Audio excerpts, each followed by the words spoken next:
What is going on, Outlaws? Michael or Legacy Kill HD back once again with some more Red Dead Redemption 2 content for you. And as many of you know, the PlayStation experience just happened a few days ago. I got a lot of messages from you guys asking did anything pop up regarding the next Red Dead installment, and unfortunately nothing did. The only thing that was seen at the PlayStation experience was the PS Now service showing off Red Dead Redemption coming to the PS4 and PC, which actually the other day I posted some gameplay of that, so if you're curious to see how it holds up on the PlayStation 4, make sure to check that video out. There should be a link in the description. But nonetheless, it was very disappointing to see that Rockstar Games is remaining very silent about this upcoming game. We're really not going to know much about it probably going into spring 2017. But today I want to go over a timeline theory of all the content and media that we will be seeing related to Red Dead Redemption 2 from Rockstar Games. Again, this is just a theory, but this is probably the most probable if Rockstar Games is serious about meeting that fall of 2017 release date. But we're also going to be discussing some of the other elements that we saw within the Red Dead Redemption 2 trailer, and also a very controversial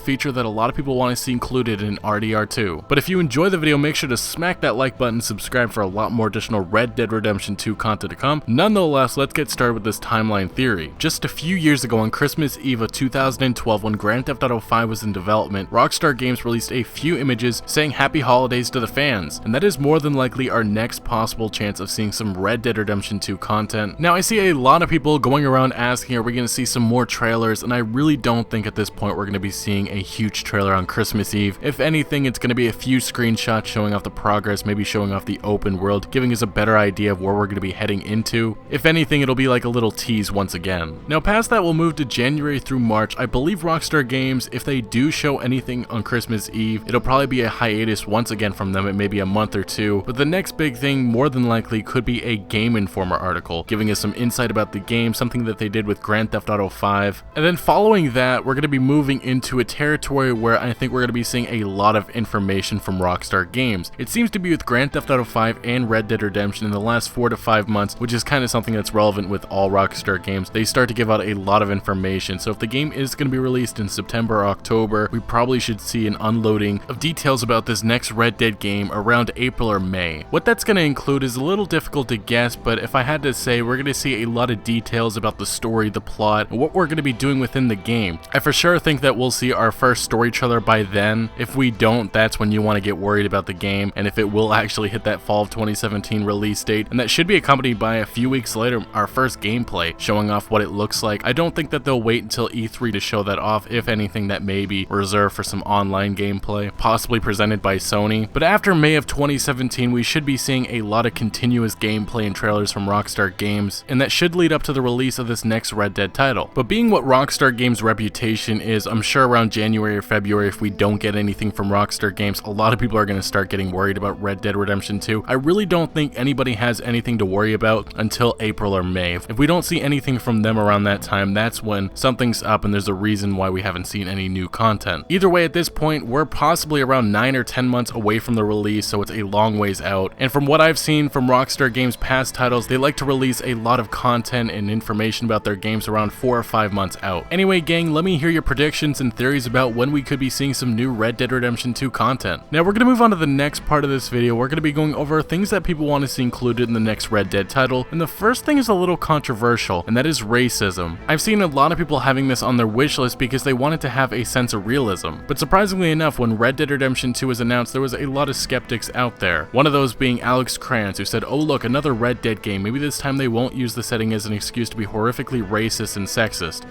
Which, all I'm going to say about that one is that it's laughable. And then there was another quote from some woman named Brianna Rogue One Woo, which said, last Red Dead Revolver game rewarded kidnapping a woman, tying her to a railroad track, and murdering her with a train. Just not into it. Which doesn't...